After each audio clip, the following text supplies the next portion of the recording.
Muy buenas tardes, bienvenidos señores participantes a la sala de Zoom del programa Parlamento Universitario de la Oficina de Participación Ciudadana del Congreso de la República.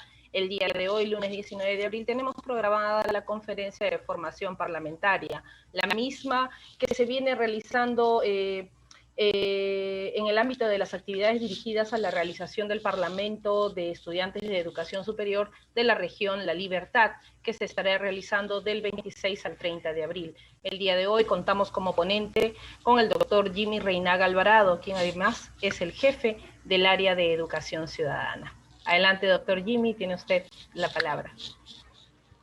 Buenas tardes. Buenas tardes, estimados amigos, para saludarlos y felicitarlos por esta experiencia que van a tener en el Parlamento Universitario.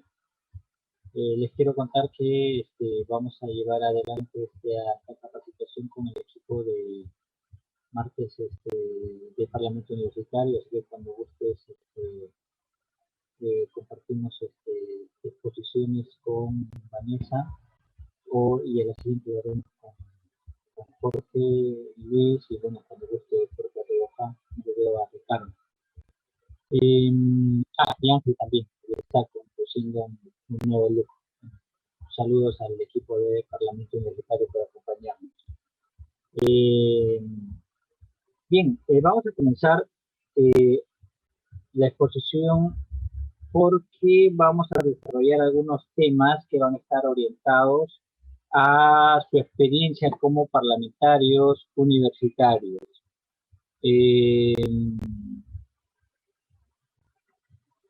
Voy a buscar el PPT para compartir. Básicamente vamos a tocar tres grandes temas. Vamos a desarrollar el tema de la democracia, que es muy importante, que es un tema central y fundamental ahora que tanto se habla de democracia. La idea es que sepamos efectivamente qué es la democracia, y no solamente desde un punto de vista formal, sino también desde un punto de vista real, ¿no? Luego vamos a ver el Congreso como institución, vamos a entender su rol, su función, su naturaleza, y finalmente vamos a revisar cómo se hace un proyecto de ley, ¿no? Vamos a ver cómo se hace un proyecto de ley. Entonces, estos tres grandes conceptos les van a servir en su experiencia de parlamento universitario.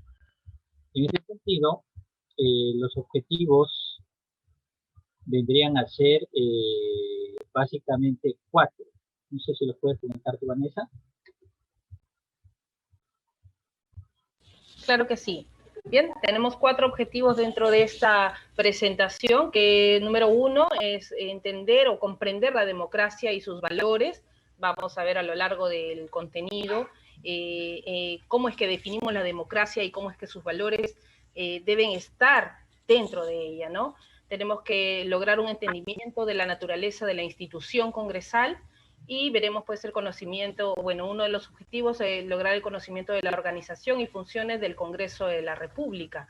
Debemos de encontrar también poder definir cuál es la estructura de un proyecto de ley, inclusive tener los conocimientos básicos para poder presentar un proyecto de ley propio, ¿no? De autoría propia.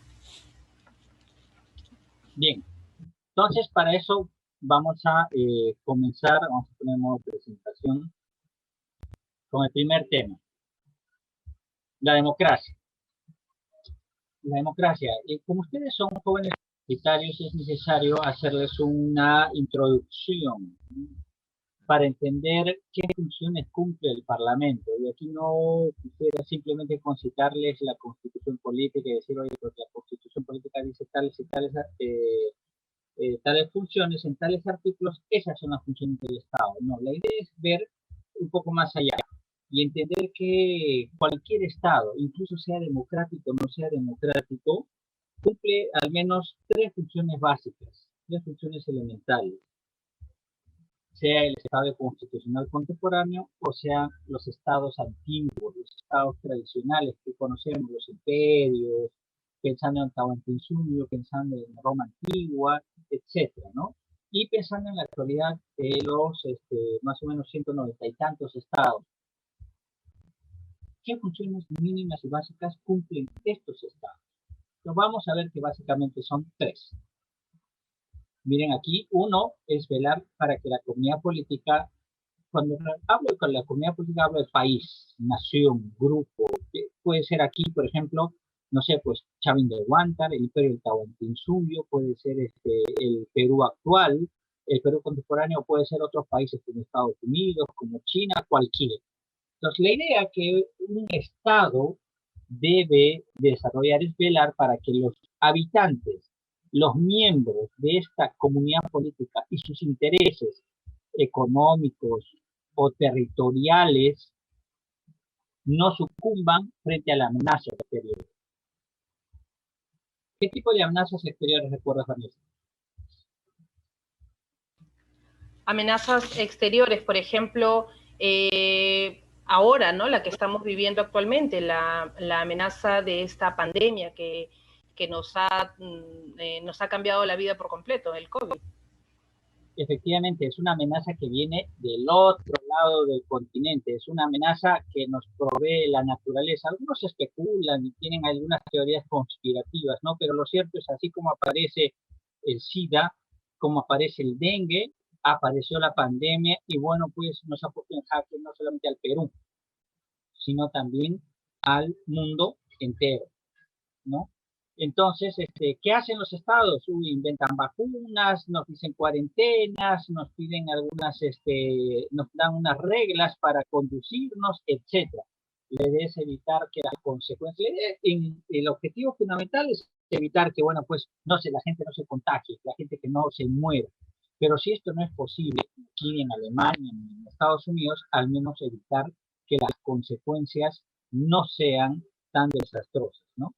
Pero es una amenaza natural. Hay amenazas que los hombres mismos nos infligimos. En este caso, cuando, por ejemplo, miren las flechitas acá, cuando otra comunidad política de fuera de las fronteras amenaza, irrumpe, invade, avasalla a los miembros de esta comunidad política. ¿Cómo es eso? Guerras, invasiones. Y para citar dos casos ejemplos, ¿te acuerdas de los dos casos, Vanessa? No, doctor, estoy con Ah, el link, perdón. dos, por ejemplo, una, la más antigua, 1492. ¿Qué pasó en 1492? O 1532, para ser más exactos, cuando Pizarro desembarca ahí en Piura o Tumbes. Comienza la invasión española y en términos concretos lo que significaría la anulación de una comunidad política preexistente, como era la del Tahuantinsuyo. Desde ese entonces la historia para los originarios ha sido distinta, ¿no? Distinta a tal punto que ahora hablamos español y bueno, pues tenemos toda una cultura de sincretismo, una cultura que se superpuso a otra cultura, ¿no? En nuestro caso también podemos citar otro ejemplo, 1789, la guerra con Chile. La guerra con Chile. Ustedes dirán, sí, efectivamente la guerra con Chile no solamente perdimos territorio, les cuento que 3 años los chilenos estuvieron en Perú, invadieron nuestro país y la bandera de Chile flameó en la casa de Pizarro. No pudimos proteger nuestra integridad territorial y tampoco pudimos protegerle la integridad de nuestras familias, de nuestros niños, etc. Eso pasó en 1789. Bueno, pues y así el mundo entero está ahora mismo, la otra mitad del, del mundo está en situaciones de conflictos, de guerras. Estoy pensando en África, Medio Oriente, hasta, hasta hace poco Europa Oriental también tenía serios problemas. Es una amenaza permanente. Luego tenemos las amenazas internas. ¿Ven acá las flechitas amarillas? Ahí tenemos las amenazas internas. Te voy a citar de nuevo. Miren, pueden ser políticas, pueden ser naturales o pueden ser socioeconómicas. Vamos a explicar. Las políticas significa que las ocasiona el hombre mismo, en este caso no los hombres o los países de afuera de la frontera, sino de adentro.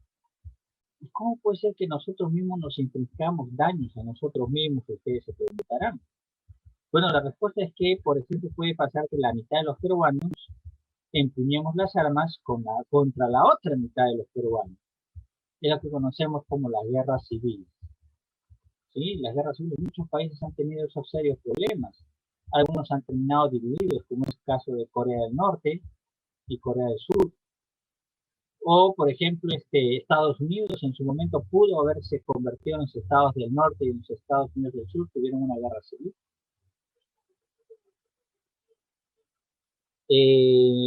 Esa es la situación, ¿no? Entonces, estimados, las amenazas pueden ocasionarlas nosotros mismos en una suerte de guerras civiles, pero también hay otra forma, otro tipo de amenaza. Estoy pensando en el terrorismo, ¿no? Que es una forma de conflicto. La diferencia es que en este caso, este enemigo no da la cara y lo que busca básicamente es subvertir el orden, hacer inviable el Estado para fundar un nuevo orden. ¿En base a qué? En base al terror, en base a la violencia, ¿no? Igualmente catastrófico y desastroso, ¿no? Miles de muertes y gran desperdicio al Estado económico. Pero también tenemos las amenazas naturales, así como vienen de afuera, también pueden venir las amenazas naturales de adentro. Miren, estoy pensando, por ejemplo, en el terremoto. En el terremoto de Ica, en los friajes de Puno, en las inundaciones de Piura, en el dengue que proviene de nuestra selva, etcétera. Entonces vamos a ver que siempre estamos amenazados por la naturaleza. Y también vamos a citar la última amenaza, ¿no? Que es la socioeconómica. Ahí podemos encontrar amenazas como el narcotráfico, la corrupción, hasta la informalidad es una suerte de amenaza para el Estado. Bueno, pues, pero estas dos funciones son las más sencillas, las más fáciles de cumplir. ¿Por qué? Porque hay instituciones que se encargan de hacerlas, ¿no? Como en el primer caso tenemos el Ministerio de Relaciones Exteriores, el Frente de Defensa, los servicios de inteligencia en el frente externo, las Fuerzas Armadas, etc. Clarito su objetivo, su finalidad. En el caso 2, igual, tenemos a la policía, tenemos al Servicio de Inteligencia en el frente interno, el Sistema de Defensa Civil, etc. Pero estas, como les dije, son las más fáciles de cumplir. Tenemos aquí una tercera que es la más complicada. ¿Cómo mejorar las condiciones de vida de los miembros de una comunidad? Es la más complicada, no obstante, de que queda claro, miren, de que queda claro de que ante la pregunta, ¿cómo mejoramos las condiciones de vida de los miembros de una comunidad política? Las respuestas saltan y nos dicen que, oye, ahí está, se trata de mejorar la esperanza de los habitantes, de reducir la mortalidad infantil, de generar más empleo, de mejorar la educación, de generar más producción, de lograr mayor seguridad para los habitantes. Efectivamente, de eso se trata, entre otras cosas. La diferencia y la complejidad nace en el cómo. Ahora mismo estamos viviendo una diferencia, una discrepancia, si se quiere, entre las dos principales fuerzas políticas. Las dos buscan llegar a esto. La diferencia es cómo. En este caso, las diferencias incluso llegan a contraponerse diametralmente, 180 grados, una en oposición a la otra, ¿no? Entonces, vamos a ver que en un imperio, en una dictadura, ese tema se resuelve fácil. ¿Por qué? Porque el dictador, el poderoso, impone, decide. ¿Qué decisión se toma? Estoy pensando en Julio César, Hitler, Napoleón, Pachacútec. Estos señores, ¿qué tenían en común? Bueno, pues no eran elegidos, las decisiones las imponían, el pueblo era el que obedece y finalmente tenemos como el imperio de la fuerza. En una democracia no es distinto, la sociedad se divide en partes, partidos políticos, y cada partido político representa una propuesta, una plataforma de cómo se pueden solucionar los problemas de una comunidad política, cómo se pueden mejorar las condiciones de vida de los habitantes de una comunidad política. Entonces, finalmente, la diferencia es que la sociedad, los ciudadanos, es decir, cada uno de nosotros, decidimos qué partido es el que debe implementar sus reformas. Pero bueno, hasta aquí no les he dicho nada nuevo, ustedes ya lo saben, y aquí comenzaría quizás el meollo del asunto. ¿Ya?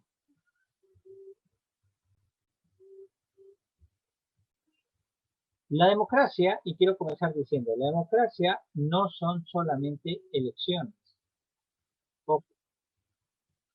Tampoco es solamente una forma de gobierno donde hay división de poderes, etcétera, donde hay una constitución, un Estado de Derecho. La democracia es antes que nada una forma de vida. Y cuando hablo de forma de vida me refiero a una forma de ser, de actuar, de concebir para sí, dentro de sí, determinados valores, determinados principios que forman parte de nuestra personalidad. Es ser demócrata, ¿no? Y eso implica que nosotros, en nuestro chip, en nuestra cabeza y en nuestro corazón, tengamos impreso y como marco de acción, como marco axiológico, como horizonte deontológico, como referente moral, determinados valores y determinados principios.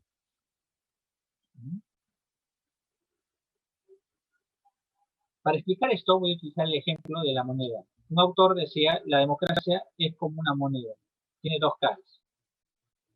Bueno, la moneda tiene el sello y la cara, ¿no? En este caso, la democracia tiene un lado ideal y un lado real. El lado real lo componen lo que nosotros palpamos, conocemos, pero eso es real, ¿no?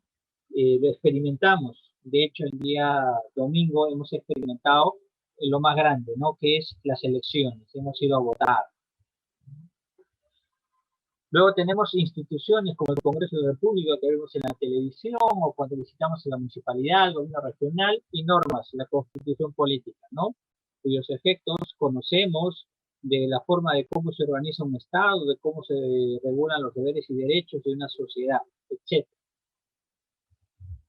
Esto lo conocemos, lo palpamos, lo vemos, por eso se llama la democracia real. Sin embargo, tiene el lado ideal. Y este lado ideal, jóvenes, ilustra, orienta, justifica, le da sentido a las normas, a las instituciones y a los procedimientos. Si existen estas normas, estas instituciones, es justamente para hacer posible, para viabilizar, para hacer que estos valores cobren vigencia y sirvan como patrones de organización y de conducta de parte de los individuos. ¿Y qué valores son estos? Básicamente son tres. Miren, va a parecer ahora que les estoy diciendo simples palabras, pero no es así. Igualdad, libertad y tolerancia. Hagan memoria estas tres palabras, anótenlas si es posible, porque vamos a ocuparnos de esto en adelante. Igualdad, libertad, tolerancia. No son palabras huecas, no son palabras, simplemente palabras escritas, en este caso no en un papel, sino en un PPT, no. Son profundas máximas que tienen un efecto en nuestras vidas, ¿no? Y hay un principio fundamental de la democracia, ¿cuál es? Las mayorías. En democracia, y esto también hay que meternos en la mente, ¿no? En las democracias, las mayorías mandan. Lo ideal sería poder tomar decisiones, como dicen algunos políticos, ¿no? En consenso. Todos de acuerdo. pero esto no es posible, no salvo para cosas muy generales o incluso muy banales, ¿no? Como prueba piensen y les pongo este ejemplo. Intenten, por ejemplo, ver una película en casa y a ver si se pueden poner de acuerdo unánimemente qué película es. O cuando vayan a comer afuera, a ver si se ponen de acuerdo y logran el consenso total, ¿no? La unanimidad. Un poco complicado. Imagínense en un ámbito tan cerrado como es la familia, cómo será en un país.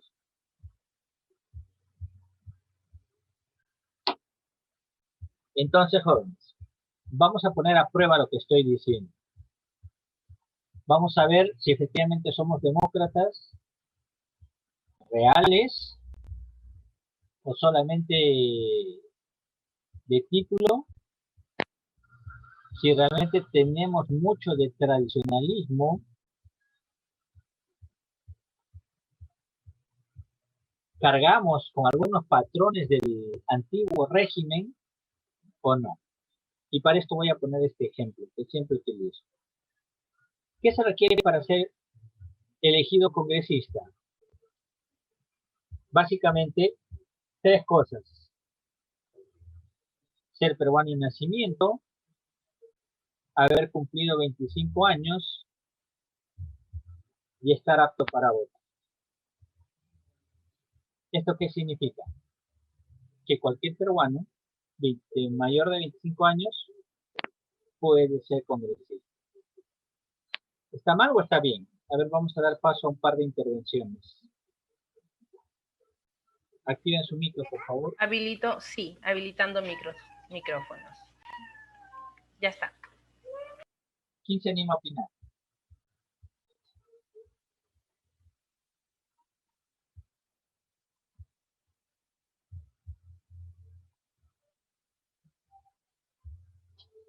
Nadie, entonces voy a preguntar, ¿ya? A ver, Hola, yo sí quiero opinar, nombre, por favor. Giovanna Ordiales. A ver, Giovanna, por favor.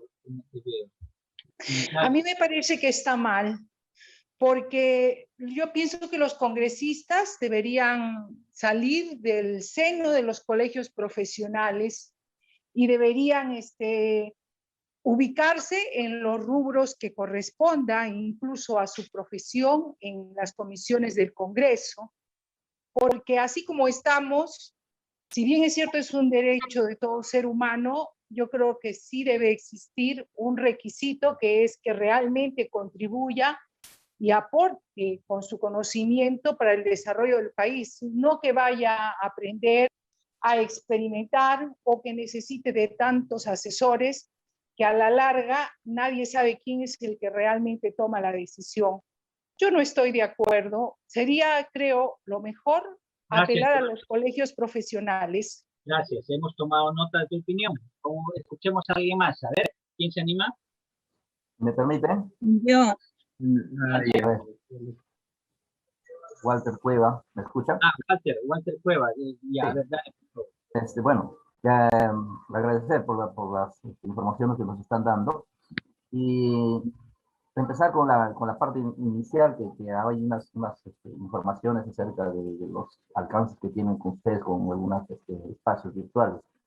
Y ahí hay un espacio que dice terrorismo nunca más, y a eso yo les sugeriría de que agreguen corrupción nunca más también, porque eso también es un tema que deben tratarlo bastante en el Congreso.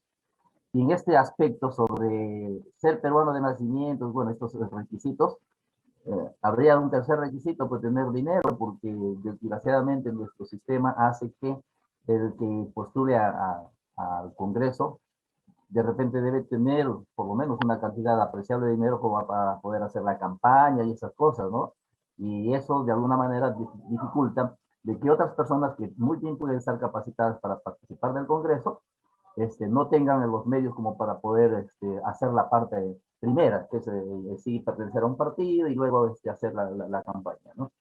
Gracias. Sí, gracias, Francisco. ¿Alguien más? Ronnie Aguilar. Oye, me ganaron. Buenas tardes. ¿Sí? Sí, aló, buenas tardes. Ronnie Aguilar. Ronnie Aguilar, ok, Ronnie, adelante. Agregaría a lo que me antecedieron las palabras, colegas, el sentido, el desarrollo del bien común, ¿no?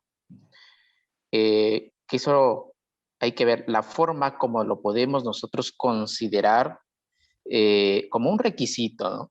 Aquellas personas que anhelan o que están postulando, pues que pasen por esto, ¿no? Que conozcan lo profundo de Perú, la realidad, y además, pues, hayan hecho, ¿no? Evidencias de lo que realmente hayan realizado, hayan propuesto, hayan promovido desde su especialidad o desde donde esté ocupado, pero necesitamos, pues, que esa persona se comprometa por el desarrollo del país. ¿Y cómo se va a comprometer?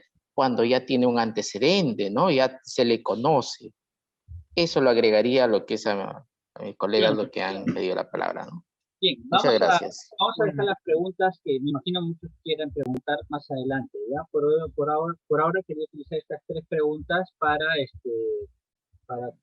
amenizar el tema y para poder profundizar la exposición. Bueno, esto es más en todo el país, les cuento, ustedes no están descubriendo la pólvora, sino que la gran cantidad de la ciudadanía nos reclama esto, ¿no? Mínimo deberían tener educación superior los parlamentarios. Giovanna Ordiales va más allá y dice, no, deberían formar parte de los colegios profesionales. Ni siquiera que tengan educación superior, sino deberían salir de los colegios profesionales, ¿no? Parecido a lo que Mussolini implantó en la Italia fascista, ¿no? Donde decía, oye, el gremio de los médicos deberían tener sus representantes, el gremio de los profesores sus representantes, el gremio de los ingenieros sus representantes. La diferencia es que él incorporó a las clases populares, ¿no? A los sindicatos, a los obreros, a los carpinteros, etc., ¿no? Entonces, era un parlamento compuesto por estamentos, ¿no? Pero bueno, vamos a ir al punto y a la explicación, y para justamente demostrar cómo tenemos en nuestra cabeza mucha retórica y mucha buena voluntad y mucho de cultura antigua, tradicional, ¿no? ¿Qué porcentaje de la población tiene educación superior? Probablemente el 30%, siendo generosos, 70% no lo tiene, ¿no? Entonces, cuando nosotros haríamos caso de este reclamo popular, que solamente participen en la política para elegirse para cargos de responsabilidad el 30%, no importa si son universidades o colegios profesionales, el 70% no podría participar. Esto genera un serio problema. ¿Por qué? ¿Qué habíamos dicho de la democracia? ¿Cuál es el principal valor de la democracia? Que todos somos iguales ante la ley.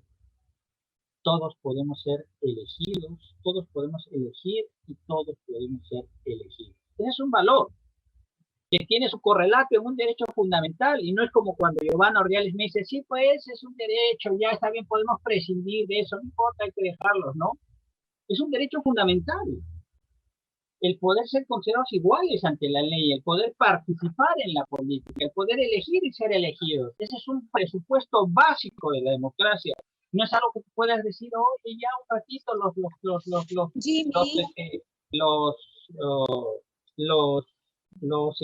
dejamos para luego. ¿Aló? ¿Estoy en posición?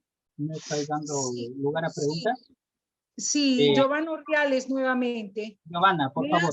Sí, me has malentendido totalmente. Lo ideal es que el 100% de la población sea culta, profesional. Eso es lo ideal. Vamos a evitar los diálogos. Vamos a evitar los diálogos, por favor. Respetemos en la exposición. Cuando dé paso a las preguntas, ahí me aclaras y me dices, me entendiste mal.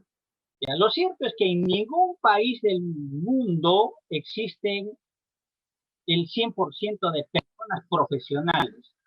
En todo país del mundo, por más suiza que sea, hay personas que recogen la basura, hay personas que venden en las tiendas, hay personas que se dedican a cultivar el campo y a ordeñar las vacas, y no necesariamente tienen educación superior, tienen básicamente una educación básica, que se refiere a la primaria, a la secundaria y la inicial, ¿no? Pero no por ello a ninguno de esos países se les ha ocurrido a discriminar a ese 70% de la población. Entonces, pues, cuando hablamos de discriminar este 70% de la población, me hace recordar al pasado, pero de la antigüedad, donde, bueno, pues, para participar en política había que tener determinados títulos nobiliarios, había que ser conde, marqués, duque, había que pertenecer al clero, ¿no? Obispo, monseñor, o colegio profesional, si se quiere, o pertenecer a la burguesía, pertenecer a, no sé, pues a los navieros, a los banqueros, a los terratenientes. Les cuento que hace 50 años o quizás 60 años, la mitad de la población de nuestro país no podía participar. ¿A quiénes me refiero? A las mujeres. Se las consideraba personas que no tenían voluntad autónoma, como no tenían recursos o empleo, no podían tener autonomía, por lo tanto no podían votar. Nuestra Constitución hasta el 7-9 consideraba que nuestros analfabetos eran personas casi sin discernimiento, sin razón para saber qué es lo que les conviene y qué no les conviene. Hasta hace 15 años los policías y los militares no podían votar. Entonces, un presupuesto fundamental de la democracia, y eso por favor ustedes como hombres de derecho, y eso por eso les decía, vivir y sentir la democracia significa considerarnos iguales. No por lo que la persona que recoge la basura a las 7 de la noche ahí es distinto, es diferente, tiene menos derechos que uno que tiene formación profesional. Esa es la cultura tradicional versus la cultura moderna. Segundo valor de la democracia. Libertad. ¿Qué significa la libertad? Libertad, por Dios. Durante ¿cuántos años tenemos de civilización? Aproximadamente tenemos 10.000 años, siendo generosos, ¿ya? ¿Hace cuánto hemos aprendido a elegir a nuestros gobernantes? Probablemente 200 años, ¿no? Grecia es un caso muy aislado. A elegir nuestros gobernantes anteriormente eran impuestos, ya sea por la fuerza, la tradición, la divinidad, lo que fuera. Libertad.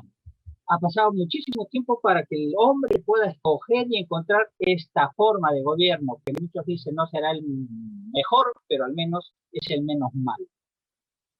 Pero ¿qué pasa si a nosotros nos dicen, ojo, escuchen bien, tú tienes libertad, pero solamente puedes escoger de este grupito de personas, 30% de educación superior o de colegios?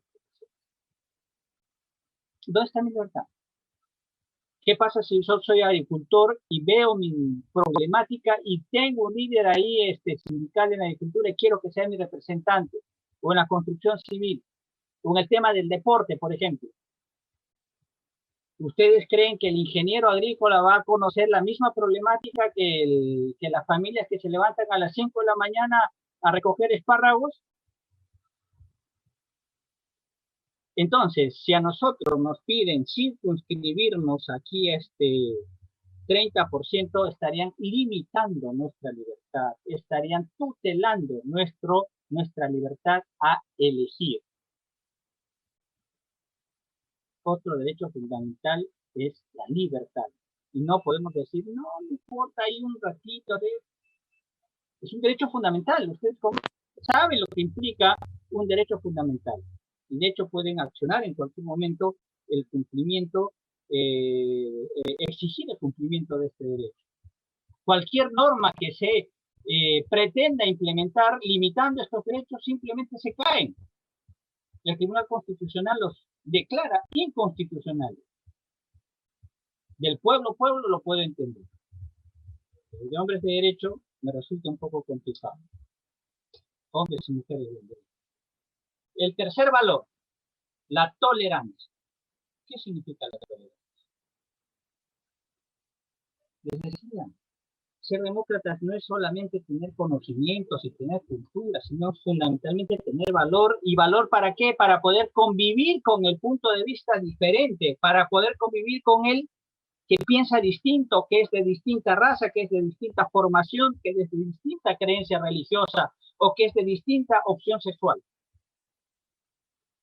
En un régimen dictatorial, en una dictadura, o en un régimen fundamentalista se persigue, se castiga al diferente, se lo elimina, se lo exilia.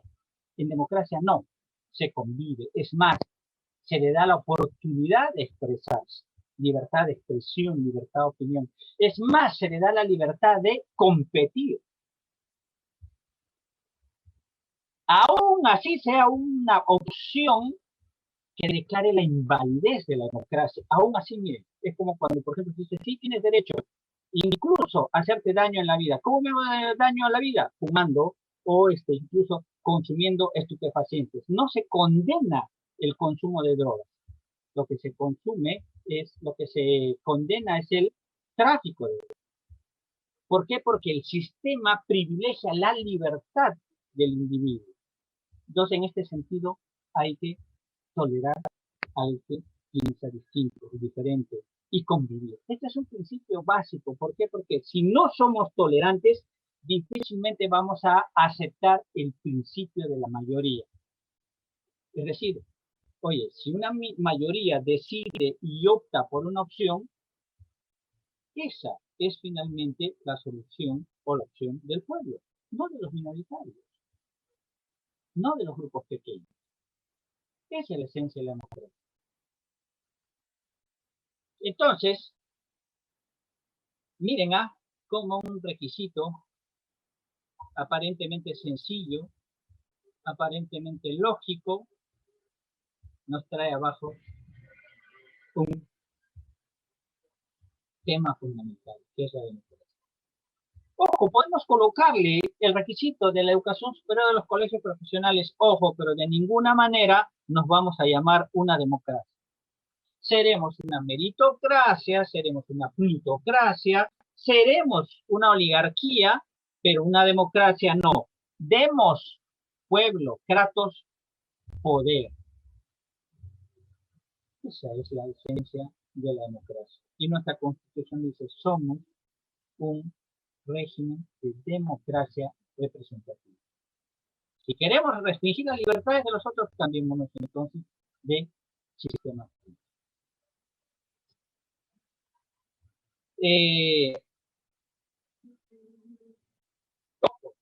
Y en este sentido, la competencia es fundamental. Les decía que, bueno, ¿cómo solucionamos los problemas de la comunidad política? Cada partido político es una opción y finalmente se decide. Estos son puntos que no voy a abordar porque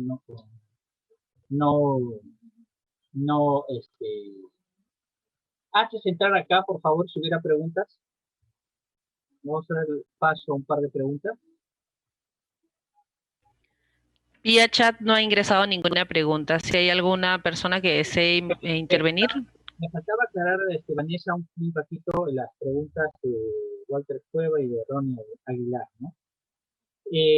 Walter Cueva, por ejemplo, señalaba y decía la importancia de tener dinero y la importancia de señalar la lucha contra la corrupción, por supuesto, ¿no? Unos valores fundamentales, objetivos fundamentales en luchar contra la corrupción, ¿no? Y hay que identificarlos, ¿no? Por ejemplo, hay un tema en la cultura popular también de señalar y decir, oh, sí, el Congreso es una institución corrupta. Yo les invito, junto a Walter Cueva y a los miembros que están participando ahora, que hagan un esfuerzo y que me traten de contar al menos 25 nombres de congresistas. Si llegan a 25 nombres, me saco el sombrero y les digo, ok, ciudadano primero. Yo no digo que me van a llegar ni a 15. Sin embargo, yo ni Walter asume y dice, oh, sí, correcto, el Congreso es una institución corrupta. Es como decir que yo en el salón al cual yo estoy dictando y que algunos están, me imagino, estarán con la cámara apagada, durmiendo o mirando otra cosa o haciendo cualquier otra cosa. Y digo, bueno, en realidad no, en esta clase nadie me está escuchando, es un desperdicio de tiempo. No podría afirmar eso, ¿no? ¿Verdad? Pero hay personas y peruanos que sí lo hacen con suma facilidad.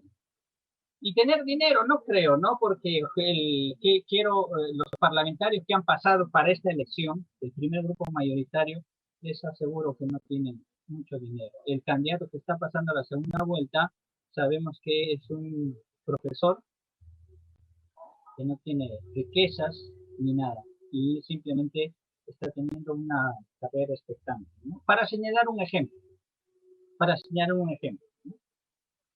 Y finalmente me gustaría concordar con Ronnie Aguilar y encontrar pues lo que se considera el bien común, ¿no? Como buscar así, como si estuviese escrito en pie, de decir qué es el bien común, ¿no? Por ejemplo, yo a manera de ejemplo plantearía estatizar, por ejemplo, las minas de cobre que tiene el Perú, las más importantes, ¿no? Eso puede ser considerado bien común. Bueno, estatizar para unos puede ser efectivamente, ese es el camino, pero para otros no. Otra cosa que puede ser considerado bien común, por ejemplo, entregar bonos a las personas en tiempos de pandemia, ¿no? Mensualmente, 600 soles por un año, como lo propuso un candidato. Y otros dirán, no, al contrario, hay que lograr que genere más bien sus propios recursos y no entregar bonos, porque finalmente, ¿cómo nos ponemos de acuerdo? ¿Qué es bien común? Hay que distinguir el discurso retórico de los políticos y la realidad de los hechos. Pero bueno, vamos continuando con la exposición y ahora vamos a entrar a otro tema. Sí, doctor Jimmy, disculpe, tenemos una persona que desea tomar la palabra, el señor Regulo Lozano. A ver. Buenas tardes, el señor Jimmy. Yo estoy de acuerdo totalmente con la democracia, pero el problema no son las normas ni las leyes, es el ser humano que manipula, que lo usa en beneficio de un grupo o beneficio individual. Y cuando hablaba de las cuestiones de nuestro país, las cuestiones externas, no solamente es la cuestión de la naturaleza y nuestros países vecinos, sino también de la manipulación de las transnacionales que manejan y compran conciencias, compran presidentes, compran congresistas, y las normas no es que no sepan. ¿De qué sirve un presidente totalmente ilustrado y tanta cosa cuando al final hay un dicho que dice en la Biblia, por su fruto lo conoce? ¿Cuántos de nuestros presidentes son ilustrados como Pablo Kuczynski, Toledo, Alan García? Pero lo que pasa es que nuestro pueblo vive enceguecido por los medios de comunicación y por una educación no orientada a la reflexión, no orientada a recordar nuestra historia. ¿Por qué creen que ha ganado Pablo Castillo? Porque en las escuelas, en los colegios se perdió entre la currícula lo que fue el terrorismo, lo que fue las bombas que quizás la población nueva, los jóvenes no lo han vivido. Entonces, lo que usted dice tiene en cierta razón, pero ideal, porque dice democracia, Kratos, pero ¿quién en su naturaleza, alguna persona, como dijo el profesor Paco, puede participar en si es que no tiene dinero? Son grupos. Imagínense lo que ha generado nuestra democracia: 18 partidos políticos fragmentados, y vamos a vivir 5 años más en pleitos, y que va a haber mucha vez cierre de Congreso o vacancia del presidente. Regulo, gracias por tu pregunta y tus comentarios. Aquí voy a ser un poco realista, ¿no? Y efectivamente tienes la razón. La llave de todo esto lo tenemos nosotros los peruanos. Cada uno de nosotros los ciudadanos. A manera de chiste voy a contar un chiste cruel, ¿no? Un alemán dice que iba en un taxi ahí mirando nuestros paisajes, y el taxista le decía: oye, con tantas riquezas y tantos, ustedes deberían ser primera potencia como Alemania, ¿no? Y el taxista le dice: sí, efectivamente. ¿Y por qué no se vienen? Le dice, ¿no? Entonces dice: sí, claro, nos vendríamos, pero con una condición. ¿Cuál? Le dice el taxista: que todos ustedes... El problema, en realidad, como tú bien mencionas, es el ciudadano. El ciudadano peruano. Yo te digo, Regulo, Australia siempre ha sido así, Canadá siempre ha sido así, potencia, Estados Unidos siempre ha sido así, potencia.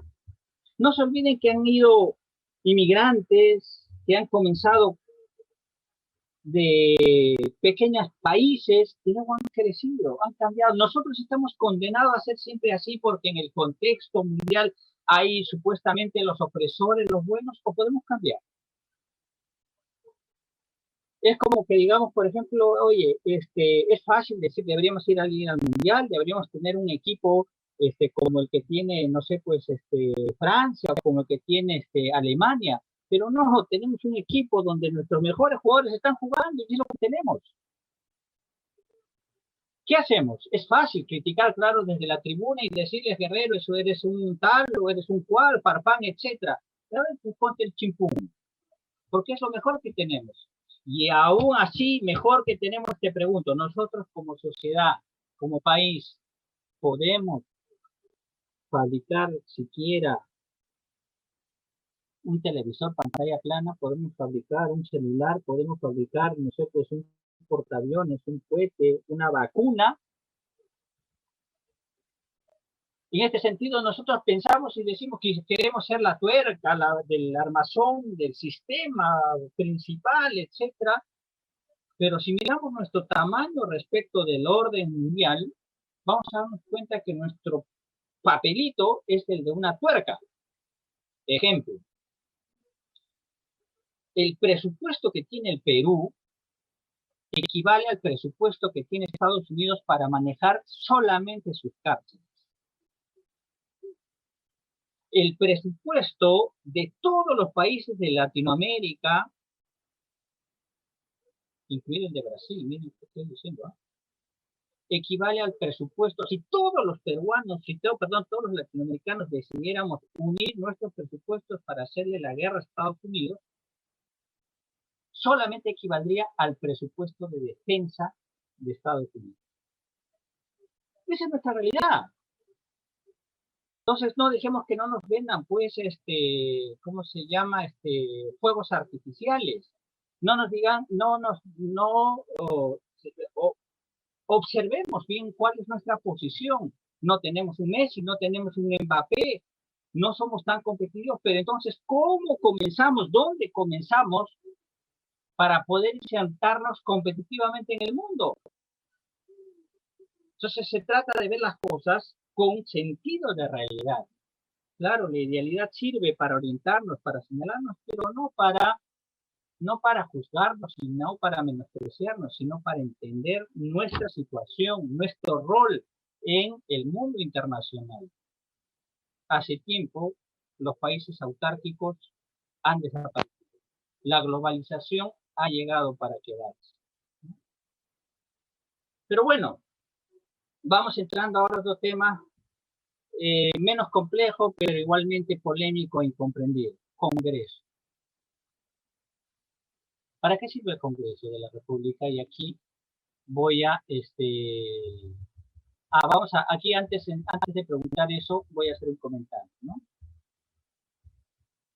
En democracia habíamos dicho que los partidos, la sociedad se divide en partes y cada partido político es una propuesta, ¿no?, de cómo se deben mejorar las cosas para un país. Entonces, hay sociedades donde hay solamente dos partidos, sistema bipartidista, estoy pensando en Inglaterra, Estados Unidos, o hay sociedades donde hay un pluripartidismo moderado, 4 o 5 partidos, Canadá, Bélgica, Holanda, Francia, etc. Y hay sistemas de pluripartidismo atomizado, que es el nuestro, ¿no? 20 partidos políticos. Pero bueno, finalmente, quienes tienen la llave, y esto por favor métanse en la cabeza, quienes tienen el pasaporte, quienes tienen la autorización para darle la entrada, el ticket, el boleto a los congresistas son los ciudadanos. Y en las contiendas electorales nosotros decidimos qué partidos entran y qué partidos no. En este sentido, creo que han entrado 8 o 9 partidos al Congreso. ¿Eso qué va a implicar? Una alta fragmentación y una necesidad constante de llegar a acuerdos para tomar decisiones. ¿Es un problema que afecta a nuestra gobernabilidad? Sin duda. Lo ideal sería tener menos grupos políticos, pero eso pasaría por tener menos partidos políticos.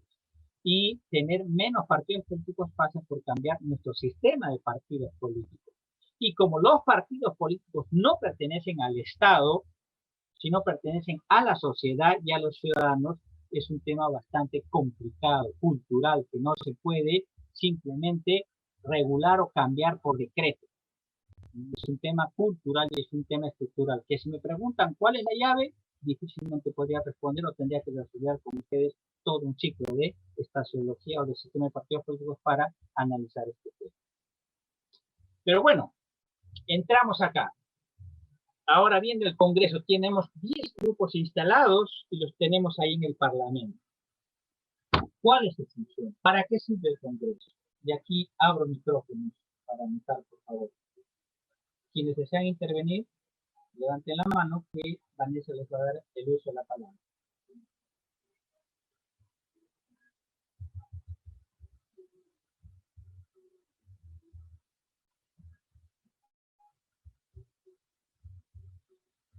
¿No hay? Ok, comencemos entonces. Cuando pregunto esto,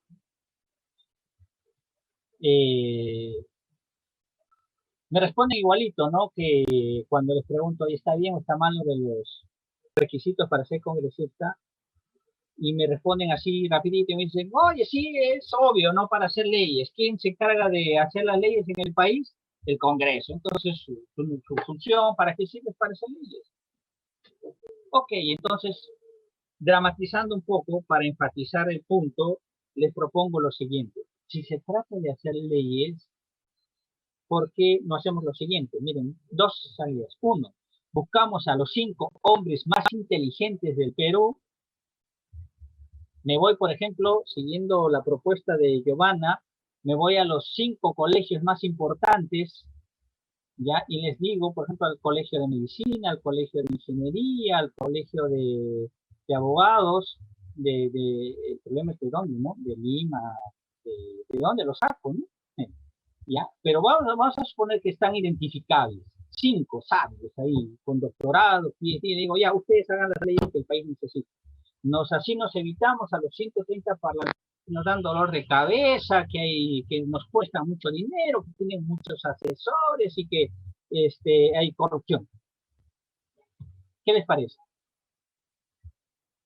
O peor aún, para ahorrarnos este tema de los 5 hombres inteligentes provenientes de colegios profesionales, les decimos, oye, mejor ¿por qué no sacamos fotocopia de las leyes más importantes de los países desarrollados y les decimos que esto sea el cumplimiento de los peruanos? ¿Procede o no procede?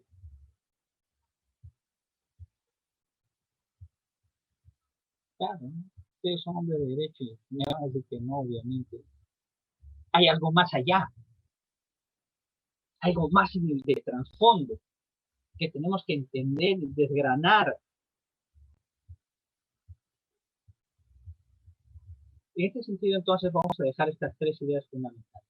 ¿Para qué sirve el Congreso? Si les preguntan para qué sirve el Congreso, ojo, primero, antes que nada, para representar al país. Representa al país. 2, es la principal resonancia y los conflictos de la sociedad.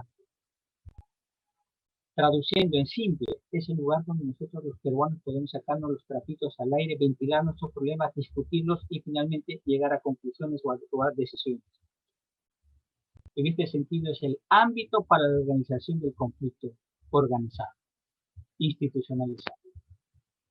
No es la iglesia, no es los medios de comunicación para divertir, es el ámbito para discutir los problemas. Y cuando hablo de discutir, implica necesariamente debate, enfrentamiento, confrontación, presencia de adversarios, porque por lo que vamos a ver más adelante, es que el Congreso está literalmente bombardeado por diferentes posturas, necesidades, intereses que buscan ser atendidos. Eso lo vamos a explicar más adelante.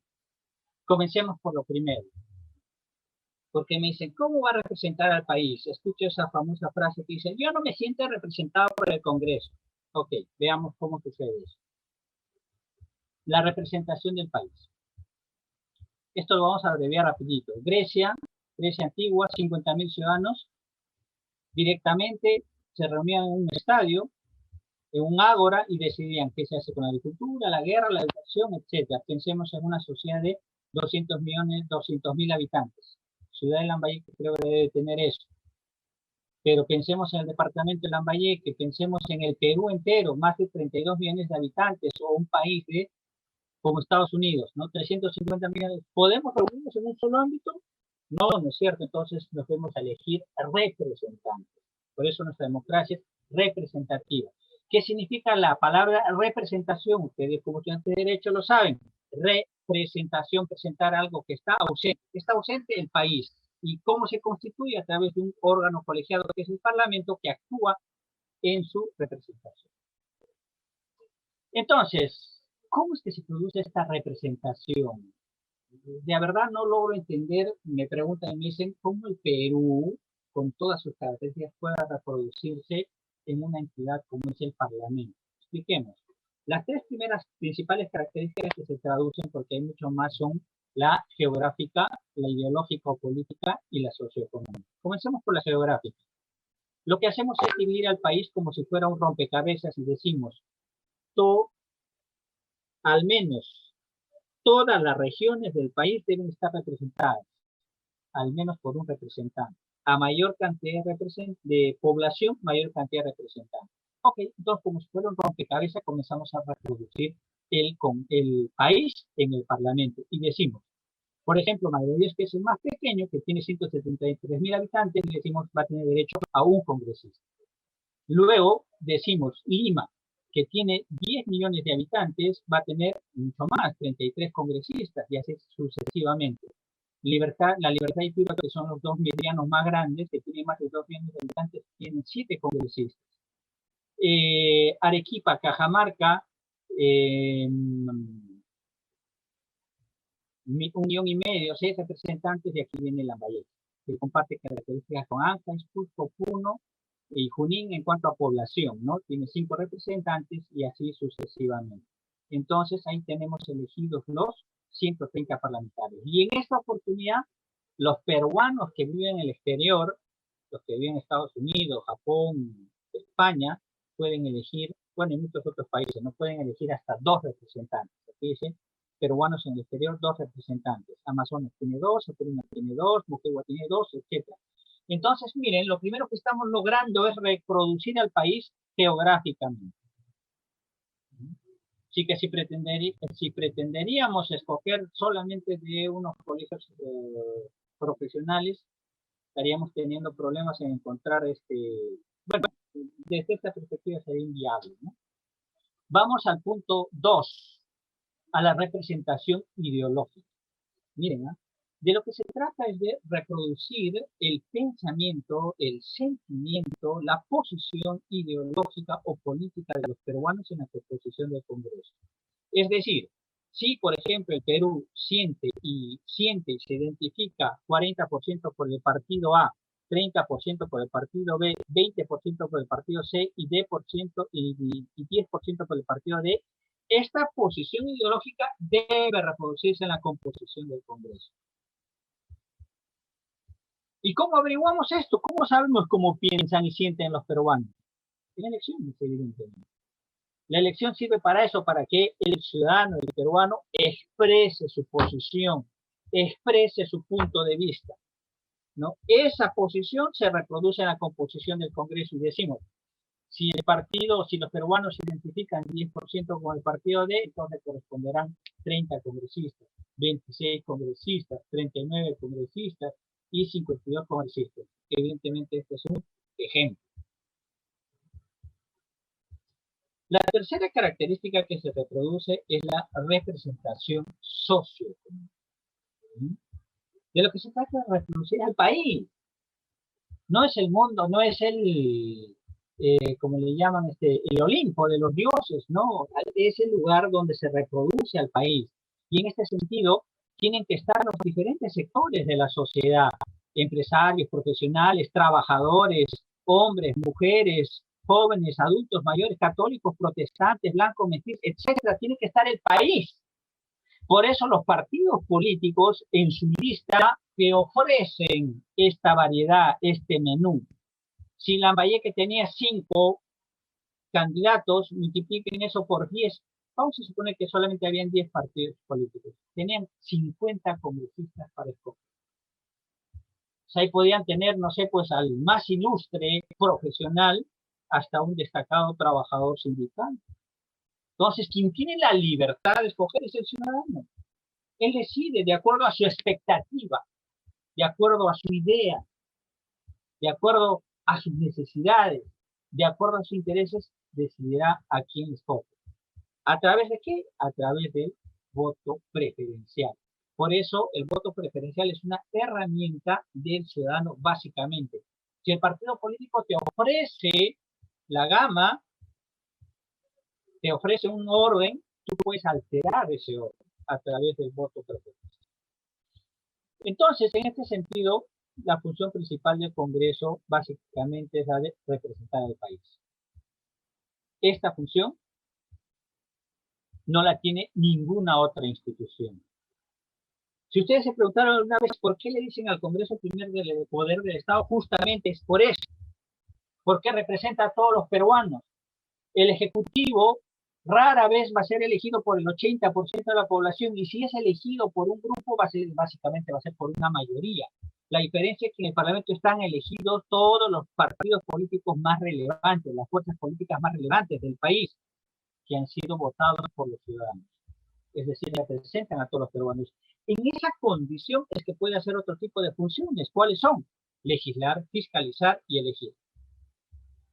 Legislar, evidentemente, producir las leyes que el país requiere, pero no legislar cuestiones importantes. El Ejecutivo puede legislar, es verdad, pero normas de menor jerarquía.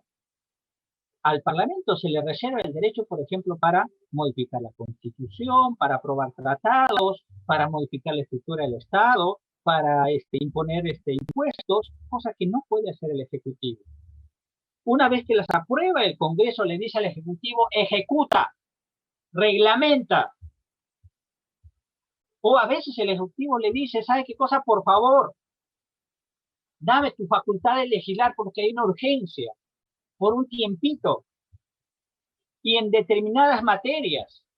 Y después te voy a mandar lo que voy a producir para que tú lo revises y lo incorpores al peso jurídico nacional. Estoy hablando de los decretos legislativos.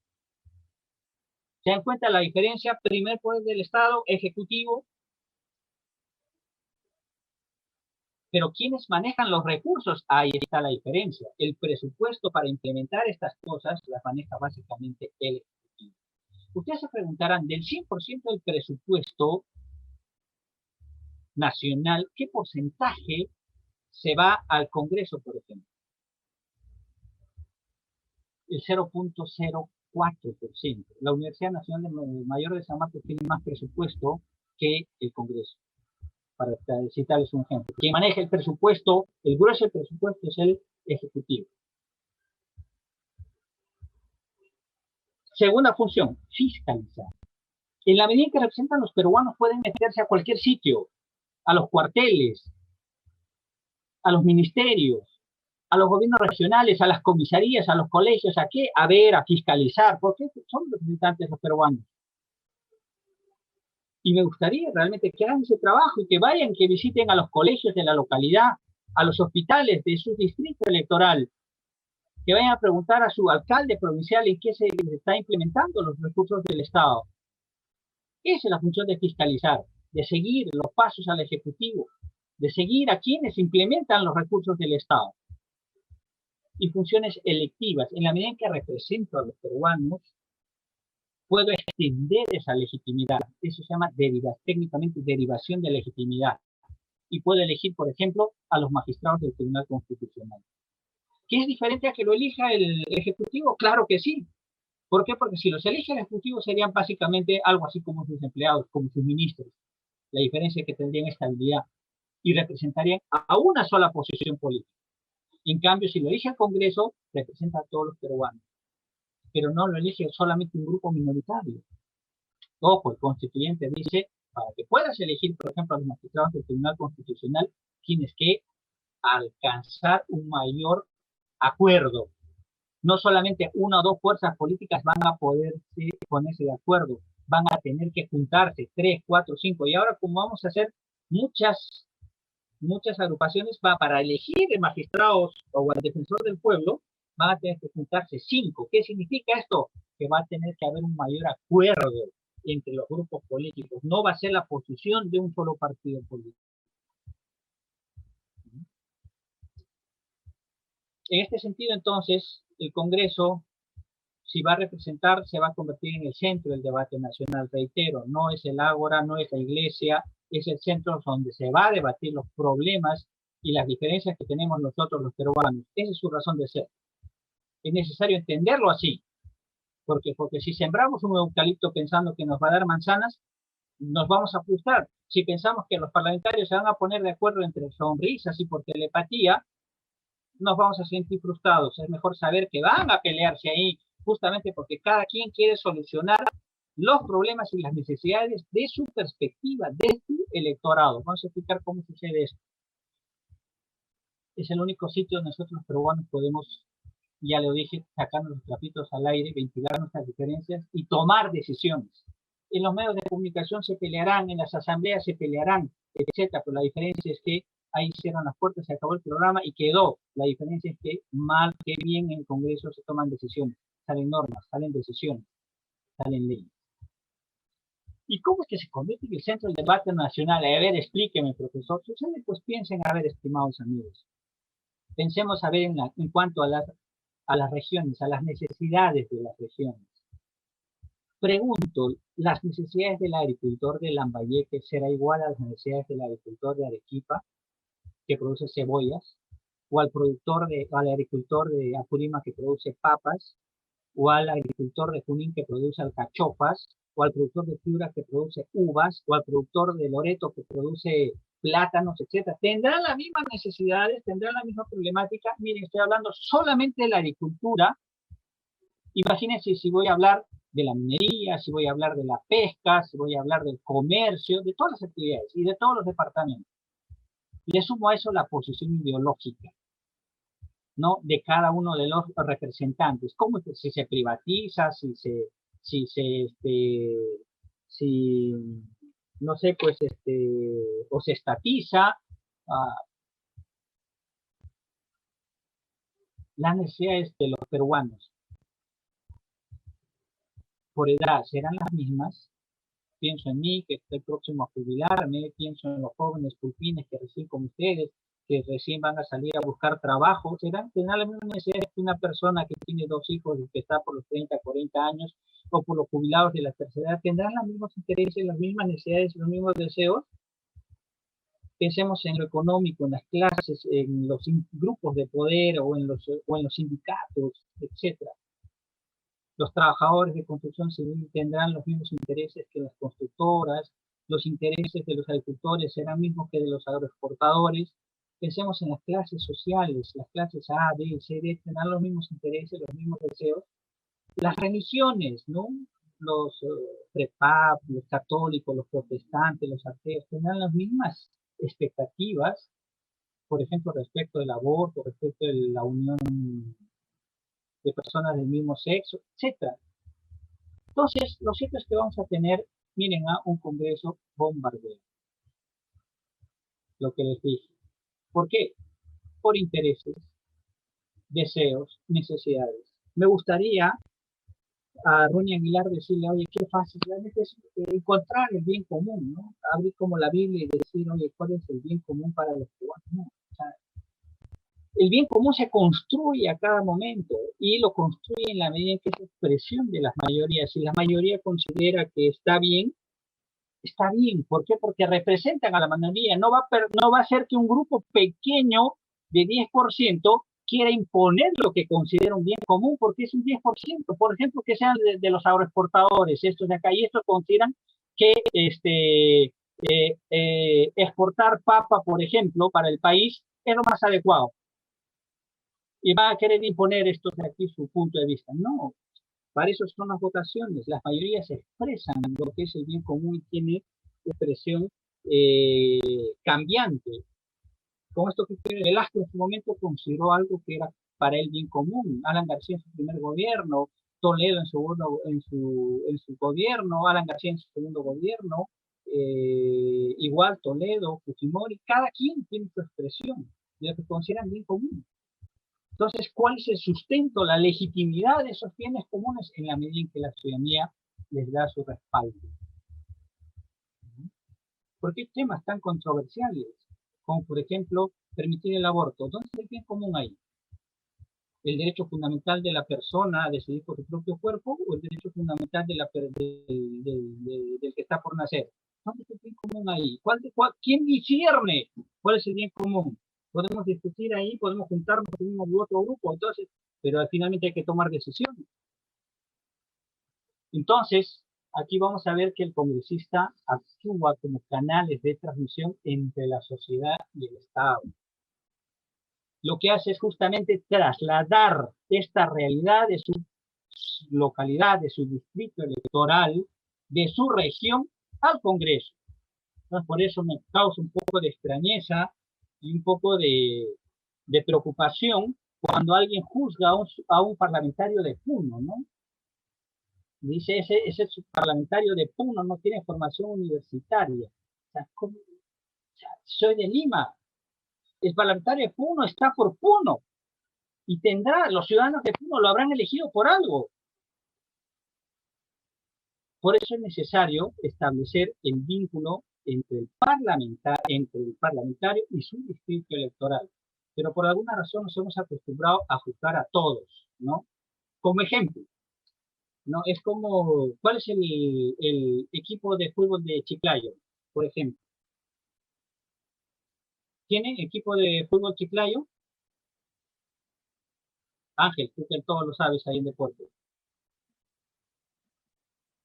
Aurich, dice. El Aurich. Ok, es como, por ejemplo, jóvenes, que yo les pregunto a ustedes, ¿no? ¿Y qué tal? Los que son hinchas de Aurich, ¿no? Les pregunto, oye, ¿y qué tal? ¿Apruebas o no a tu equipo Aurich? Y tú agarras y sacas pecho y dices, Aurich corazón, ¿no? Ok, si te digo, ¿cuánto de nota le pones? Tú puedes decir, oye, le puedo poner un 15, un 14, un 20, no sé. Claro, sí que está bien, ¿no? Pero ¿qué pasa si te digo, a ver, juzga o ponle nota a todos los equipos del fútbol peruano? ¿Qué me vas a decir? El fútbol peruano está malo. Entonces, es muy fácil juzgar a todos los partidos, a todos los progresistas y decir, oye, es muy malo, etcétera. Pero lo ideal es que tú veas a tu equipo, a tu congresista. Y ahí sí, con conocimiento de causa, digas, está mal o está bien. Pero no me parece que juzguemos y digamos, pues no, todos son corruptos, ¿no? Y ni siquiera los conocemos. Entonces, miren aquí, todavía esto no tenemos distribuido para Lambayeque, Vanessa. La libertad, doctor. La libertad, tenemos, perdón. Sí, si me permite, tenemos la participación confirmada de 2 instituciones de educación superior pedagógica.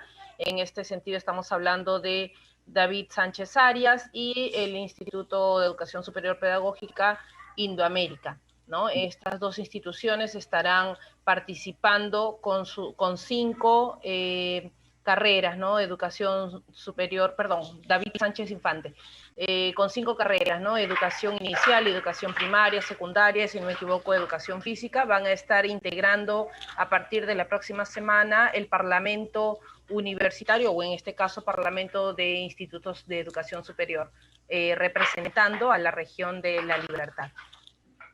Ok, entonces miren, ahí vamos a tener una experiencia donde los parlamentarios, donde los estudiantes van a asumir el rol de parlamentarios. Y esa es la finalidad del Parlamento Universitario, ¿no?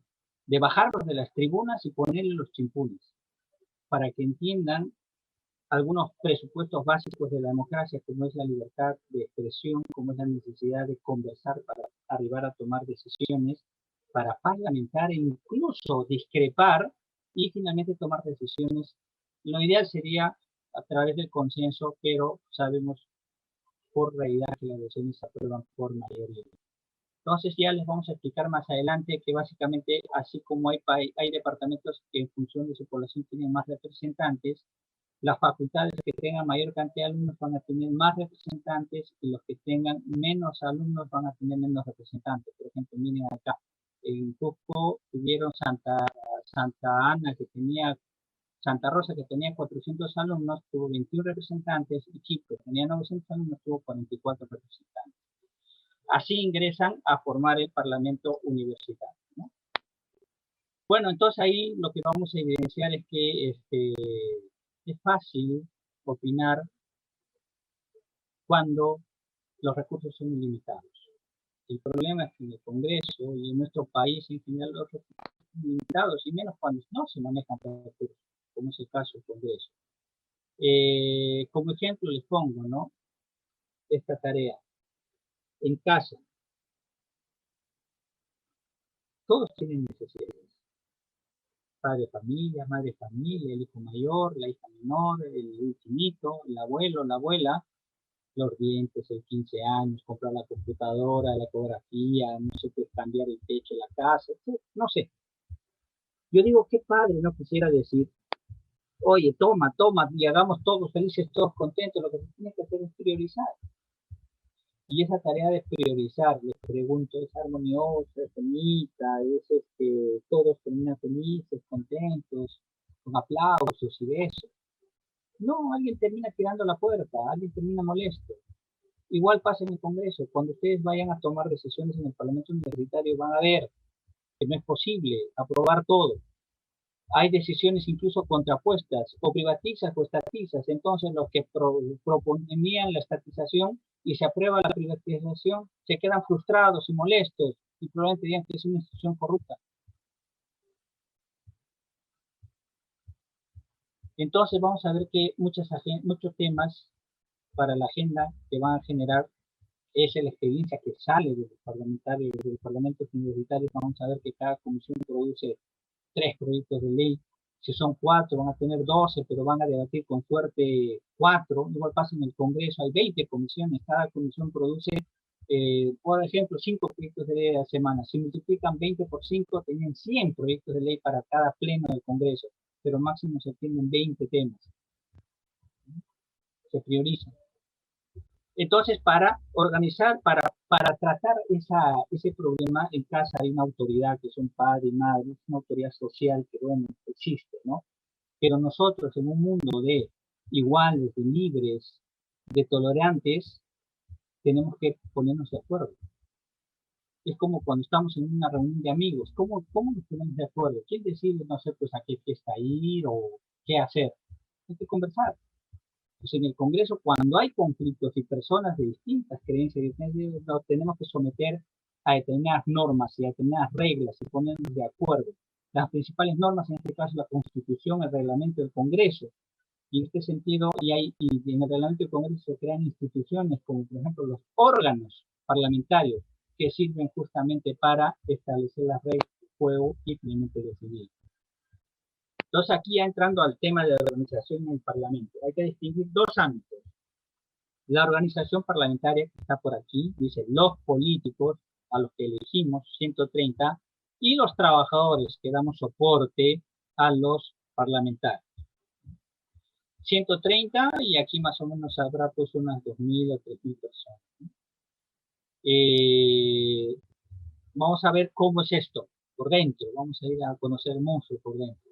La organización parlamentaria, ¿dónde están los parlamentarios? Tenemos básicamente estos órganos: el Pleno del Congreso, la Comisión Permanente, el Consejo Directivo, la Junta de Portavoces, la Mesa Directiva, la Presidencia, las comisiones, los grupos parlamentarios y los congresistas. En el Parlamento Universitario se replican, ¿qué órganos? El Pleno, evidentemente ahí sesionan y aprueban sus proyectos de ley, no el Comisión Permanente, no el Consejo Directivo. La Junta de Portavoces es un órgano muy político. Yo siempre digo, es el que reparte la torta política. Pero vamos a ver por qué. No se trata de dinero ni de comestible. Se trata de algo mucho más importante. La mesa directiva, la presidencia, las comisiones y los grupos parlamentarios. Van a elegir una mesa directiva, van a elegir un presidente, van a actuar como comisiones y va a comportarse como grupos parlamentarios. Veamos brevemente acá.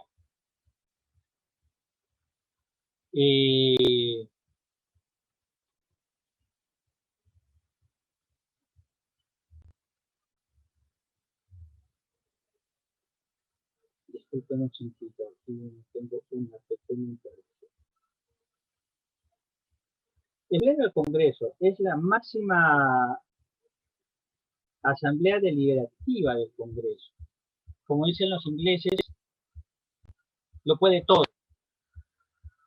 Justamente representan a todos los peruanos. Toman las decisiones más importantes, ya les mencioné.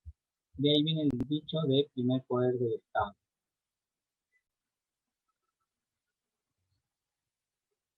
Ya les expliqué eso. La comisión permanente, que básicamente es un órgano pequeño de 30 a 35 parlamentarios, que es de carácter indisoluble y que está para ejercer las funciones legislativas cuando el Parlamento está en receso o en interregno parlamentario, cuando ha sido cerrado constitucionalmente hablando, o cuando el Parlamento está pues, en receso, ¿no? Y también tiene unas funciones específicas de rezago, si se quiere, de la Cámara de Senadores, ¿no? El Consejo Directivo. Este es un órgano político, dice, donde se reparte la torta política. ¿Por quién se está compuesto? Miren este cuadrado acá. Está compuesto por la mesa directiva. ¿Quiénes componen la mesa directiva? El presidente y los vicepresidentes. Acá tenemos, por un lado, a los grupos parlamentarios. Vamos a tener como 10 grupos parlamentarios. Cada grupo parlamentario va a tener su representante, su directivo portavoz, y un número de representantes proporcional a lo que la población la ha votado. Es decir, en este sentido va a haber para grupos parlamentarios grandes y grupos parlamentarios pequeños. ¿De qué se encarga este grupo? Por ejemplo, se encargan del manejo administrativo general del Congreso, como por ejemplo la aprobación del presupuesto, políticas de administración de personal. Algunas normas emite y también fija el tiempo de los debates de las sesiones en el Pleno y aprueba el cuadro de comisiones antes de que lo haga el Pleno. Pero como les dije, es un órgano más o menos grande, 30, 35 participantes. Para abreviar, a veces se ha creado un nuevo órgano, un poco más pequeño, pero miren acá que se corta aquí. Solamente está compuesto por los directivos, portavoces y la mesa directiva. Aquí está. Los grupos parlamentarios quedan fuera, los representantes de los grupos parlamentarios, pero cada directivo portavoz actúa en representación de su grupo parlamentario y lo hace proporcionalmente. Por ejemplo, el voto de este directivo portavoz vale su voto, el número de miembros que integran el grupo parlamentario.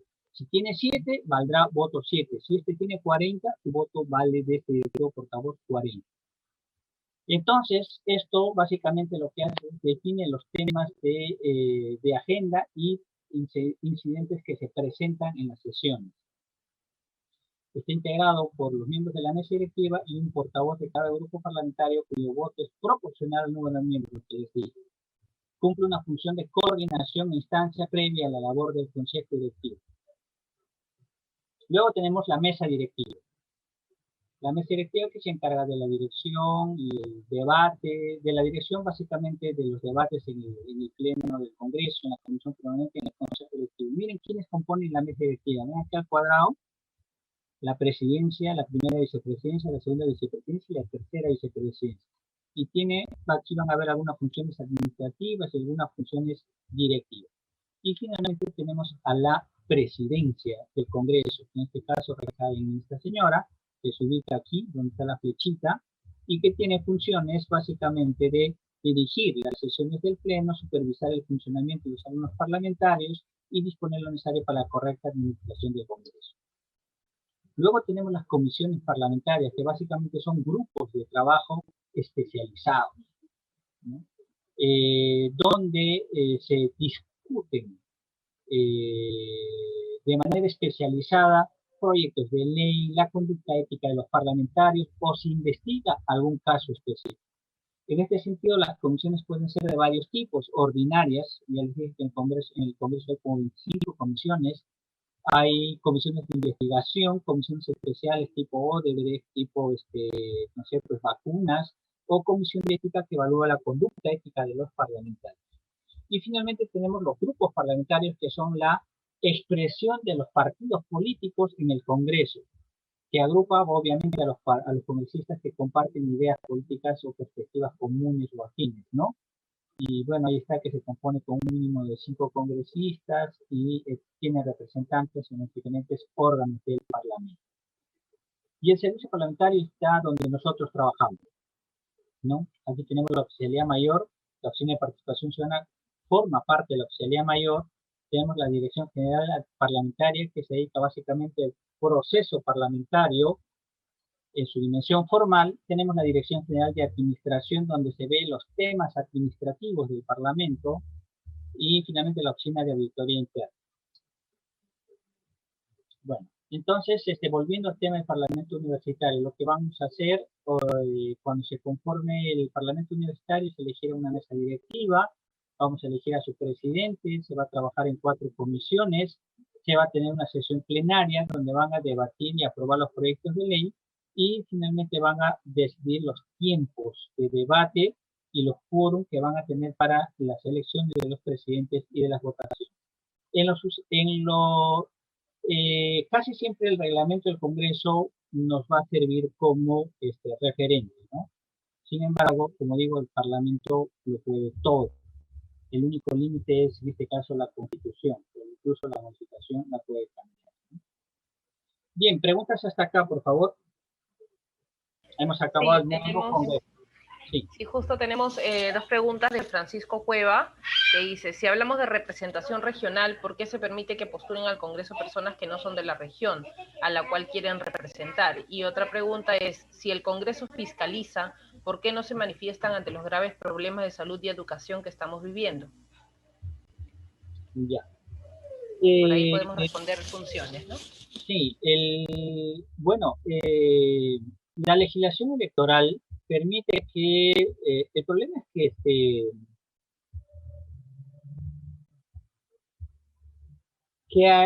pide ciertos requisitos, ¿no? Como por ejemplo un determinado tiempo de residencia en el distrito electoral donde están postulando, ¿no? Y quizás para residencia puede acreditar un negocio, no necesariamente la vivienda principal, ¿no? Pero bueno, estos son arreglos formales o legales, ¿no? Que pueden enfatizar en algún momento o sacarle la vuelta en otro momento, echa la ley, echa la trampa, ¿no? Pero acá viene lo fundamental. Puede postular una persona que incluso ha vivido en la capital siempre y no conoce los distritos y la periferia de la localidad. Estoy pensando en un médico que, por ejemplo, todo el día va de su hospital a su casa y ya. Eso le hace mejor a que a una persona que, por ejemplo, no sé, pues viaja constantemente y conoce, no. A quien le corresponde elegir y decidir si conoce o no la realidad de su localidad es al ciudadano. Si evidentemente nunca lo has visto en tu región, en tu localidad, no votes por él. Pero si lo has visto en la iglesia, en el mercado, si lo has visto participando en los desfiles, si lo has visto en los programas noticiosos de tu localidad, entonces, finalmente quien decide eres tú, es la ciudadanía. No se olviden de la libertad. El hecho de que aparezca como candidato no significa que vaya a ingresar. Ahora, ¿qué pasa si es elegido? Será elegido porque otros ciudadanos sí lo conocen. Otros ciudadanos sí lo han visto y quizás son más que tú. Esa es la diferencia, ¿no? Lo otro, no, me olvidé la segunda pregunta, Vanessa. Sí, la segunda responde a si el Congreso fiscaliza, ¿por qué no se manifiestan ante los graves problemas de salud y educación? Por supuesto, claro que sí. Creo que han inhabilitado a un presidente por su mal performance por 10 años, ¿no? Claro que están citando a la ministra de Salud. No solamente se pronuncia, sino están tomando acciones. El asunto es que saben qué es lo que pasa, joven, ¿no? Y eso pasa, como dijo en algún momento Walter Cueva, ¿no? El problema es el ciudadano. Si el ciudadano no se informa, si el ciudadano no mira, no lee el periódico, no escucha las noticias, evidentemente todo le va a parecer nuevo, todo le van a parecer ajenos. Por eso nuestra responsabilidad como ciudadanos está en informarnos, en que nuestra cultura política sea la más adecuada y nuestra participación sea con conocimiento de causa. Entonces así podremos evidenciar lo que están haciendo los parlamentarios. Y nosotros podemos opinar con conocimiento de causa, como ya lo dije, ¿no? Siguiente pregunta. Sí, tenemos, desea intervenir el señor Francisco Cueva. A ver, Francisco Walter Cueva, ¿es otro? Su nombre de usuario indica Francisco Cueva. A ver, Francisco, dale, por favor. Gracias. Simplemente para hacer, digamos, una tingencia. Hemos visto, por ejemplo, en estas elecciones de que había algunos candidatos de que ni siquiera conocían la región a la cual pensaban postular. Se ha visto, ¿no? Esa era la incomodidad. Y Claro, creo de que de alguna manera, si hay la oportunidad de que puedan legislar sobre ese tema, donde se pueda comprobar de repente su residencia en la región o de repente o las provincias donde quisieran participar en su representación, eso por un lado. Por otro lado, si bien es cierto, hay alguna participación del actual Congreso en esto de salud y educación, pero no se ha visto de repente un trabajo un poco más efectivo en cuanto a los estados calamitosos que se encuentran todos los centros de salud, especialmente de los pueblos más apartados. Entonces, por ahí creo que no ha habido digamos, ese trabajo. Y en cuanto a educación, nosotros que estamos viendo el problema de cerca, aquí nosotros, bueno, la región La Libertad es la única región que tiene costa, sierra y selva. Si nosotros nos vamos por los sectores de la selva, pues los niveles de logro en tiempos regulares, o sea, sus niveles de eficiencia educativa en tiempos regulares, no llegan ni siquiera al 10% de los niveles de eficiencia. Y luego este 2020, que cuando no ha habido ni siquiera la asistencia mínima y este famoso programa de Aprende en Casa nunca cumplió con los objetivos para los cuales estaban propuestos. Entonces el tema educativo también está sufriendo una situación relativamente grave, ¿no? Y bueno, pues sería menester de que por ahí las comisiones creo que deben trabajar un poquito en ese tema. Solamente esa era la observación. Gracias, Francisco. Un poco para recordar, ¿no? Quienes ejecutan el presupuesto en temas de educación, por ejemplo, es el Ejecutivo. El Congreso básicamente lo que hace es normar sobre ese punto y fiscalizar. Y la fiscalización pasaría, pues, por, no sé, desde visitar los colegios, las UGELs, hasta pedir que el ministro vaya al Congreso y que explique por qué, por ejemplo, no sé, pues como dice Francisco Cueva, ¿no?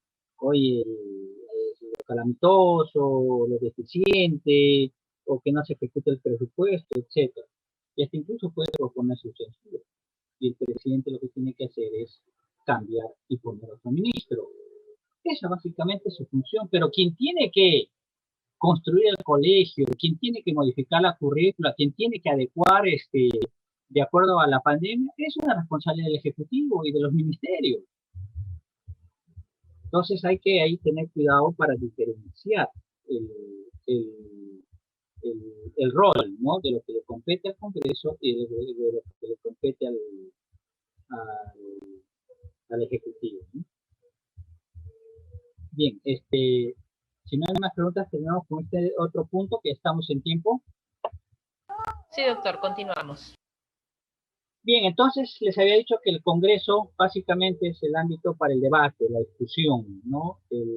La búsqueda de acuerdos y de decisiones. En este sentido, la forma de trabajar es a partir de la exposición y la argumentación. Quienes quieran tomar decisiones, quienes esperan que el Parlamento se tomen decisiones por telepatía o en un 5, mejor pidan un dictador que decida rápido qué se hace y punto. Pero no. En democracia, las dos características de la democracia es que cuesta tiempo y dinero. Cuesta tiempo exponer, argumentar, encontrar acuerdos, lograr alianzas, unificar criterios, etc. Entonces, esa es la forma de trabajo del Parlamento. Y aunque ustedes no lo crean, el tiempo es un recurso escaso en el Congreso. Vamos a suponer, miren, vamos a hacer un ejercicio, ¿ya?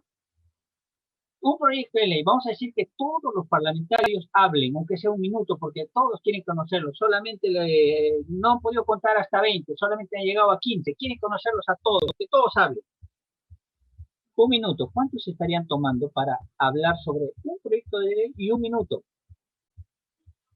130 minutos, ¿no? Más o menos estamos hablando de casi 2 horas. 2 horas para un solo tema.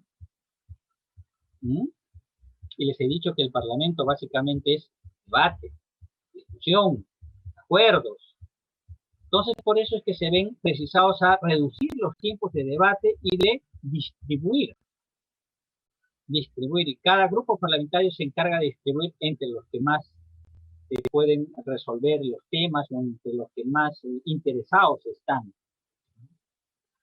Las decisiones se toman por votación y en este caso el principal instrumento sobre el cual gira el trabajo legislativo es a través del proyecto. Existen las mociones, pero básicamente el proyecto de ley es el principal instrumento sobre el cual se realizan los actos parlamentarios. En este sentido, podemos encontrar 4 partes o proyectos de ley que, por ejemplo, el doctor Rioja los puede poner mucho mejor.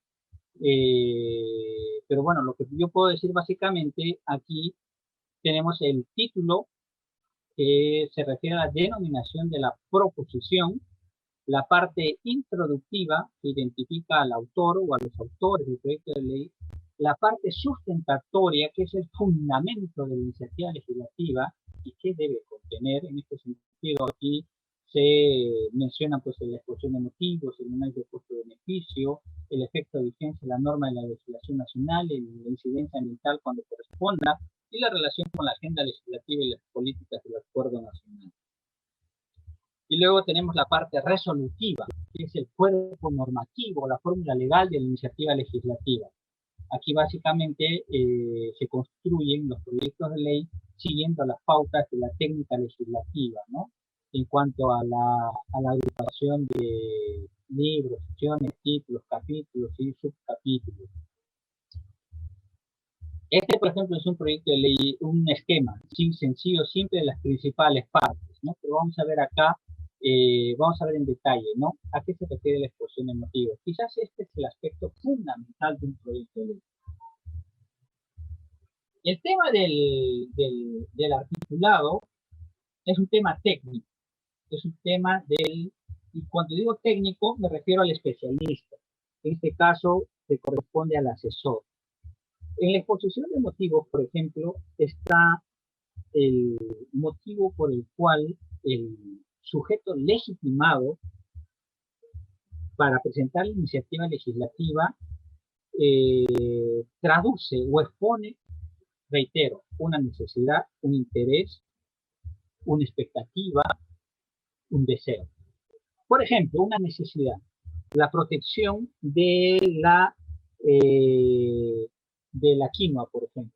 Al parlamentario uno le dijeron, oye, nos están robando la quinoa, se están llevando, la alpaca, por ejemplo, se están llevando a Australia, China, etcétera. Hay que prohibir que se comercialice, no sé, pues animales vivos, etcétera, o que lleven el código genético, etcétera. Ese parlamentario, suficiente con que, porque es el representante y decide recoger que ese es un problema, lo pone y lo resume en su fuero de su despacho parlamentario y dice, esto quiero para el parlamento, para mis ciudadanos de Puno. El técnico, el asesor, es el que se encarga de darle forma, ¿no? De darle forma al proyecto de ley. En este caso se fijará si contraviene la Constitución o no, si contravienen derechos fundamentales, si quizás hay una norma de mayor jerarquía que regula el tema, etc. Pero lo importante es que el parlamentario que representa traslada esa necesidad. Y en la exposición de motivos lo que hace justamente es explica y resume el por qué requiere que se haga un proyecto de ley o simplemente un proyecto de ley. Y en este caso puede recogerse un resumen de los antecedentes, se puede recurrir a legislación comparada, etcétera, ¿no? Aquí se debe ver si efectivamente hay contraposición a la legislación, a la constitucionalidad o a la legalidad de las normas, etc. En el análisis costo-beneficio, la idea es acá hacer una reflexión sobre si lo que se está proponiendo resulta mayor el beneficio que el costo que le implica al Estado, ¿no? La idea aquí es responder básicamente esta pregunta. ¿Mejora la sociedad con esta iniciativa legislativa? Aquí la idea es cuantificar hasta donde sea posible el impacto de la norma, ¿no? Se afecta de manera positiva o negativa a los sujetos, entidades o grupos la aprobación de la norma, ¿no? Otro tema técnico que es el efecto de la vigencia de la norma. La idea es ver si producen impactos en el plexo jurídico nacional, ¿no? Para ver si hay una derogación, una modificación, si se sustituye o se cubre un vacío, ¿no? Aquí la idea es responder en qué aspecto concreto se producirá un cambio en el ordenamiento legal si se aprueba esta disposición. Miren, aquí tenemos un ejemplo de un proyecto de ley chiquito, pero mira, de grandes, aquí está el número, aquí está el título. Ley que dispone de forma excepcional a los afiliados en el sistema de AFP el retiro facultativo de una fracción de su fondo individual. Aquí están los autores de los proyectos de ley, la congresista o el congresista del partido tal o cual propone el siguiente proyecto de ley. El título, nuevamente, y el articulado. Pequeñito, disposiciones complementarias y transitorias y firmas, etc. Bueno, la exposición de motivos no le puedo, pueden ser un par de páginas. Entonces, este es un tema que en este caso el representante recoge, identifique que en esta situación de pandemia, por ejemplo, hay mucha gente que se ha quedado sin trabajo y que se le dé la oportunidad de que pueda sacar al menos una parte de su AFP, en términos sencillos o en términos simples. El especialista, el técnico en técnica legislativa, lo que hace es traducir ese deseo del parlamentario en este documento.